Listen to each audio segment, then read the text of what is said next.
Je vous le disais dans les titres, les mesures annoncées hier par le gouvernement sur le code du travail divisent dans les entreprises concernées. Quel regard les patrons et les salariés portent sur cette réforme susceptible de transformer leur quotidien professionnel?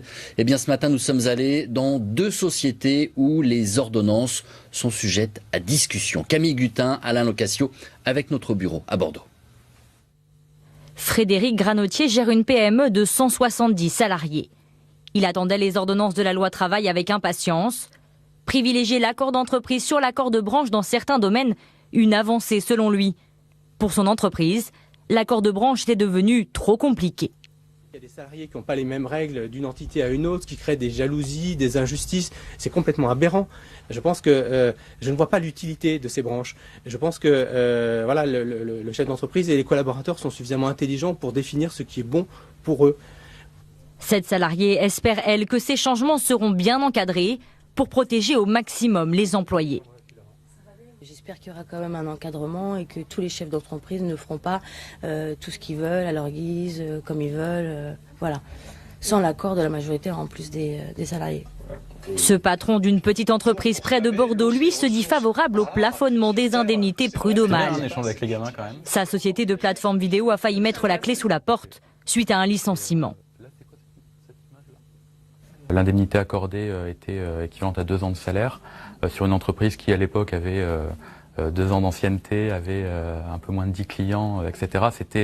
C'était vraiment difficile pour nous de faire face à ça. On a réussi à le faire, mais c'est justement dans ces moments-là qu'on a commencé à dialoguer beaucoup plus avec nos salariés et à vraiment rompre l'image du le patron d'un côté, les salariés de l'autre. Les employés, eux, sont plus réceptifs au référendum d'entreprise, une manière plus simple de s'exprimer. On va beaucoup mieux comprendre la situation de l'entreprise, les besoins, pourquoi, et puis voilà, après pouvoir en discuter aussi avec les autres salariés. Je pense que c'est quelque chose qui peut être porteur et intéressant. Le texte sera signé le 22 septembre prochain. Les mesures, elles, prendront effet avant la fin de l'année. Et ce matin, Édouard Philippe inaugurait la foire agricole de Châlons en Champagne. Il a reçu un accueil plutôt chahuté. La réforme du Code du travail suscite de nombreuses interrogations parmi les professionnels de ce secteur agricole qui ont ensuite pu échanger avec le Premier ministre. Hélène Hugues, Geoffrey Berg et Adrien Nacco. Une arrivée sous les sifflets. Ceux de la CGT en colère au lendemain de la présentation des ordonnances. Quelques délégués ont réussi à se glisser à l'intérieur, face à face tendu avec le Premier ministre.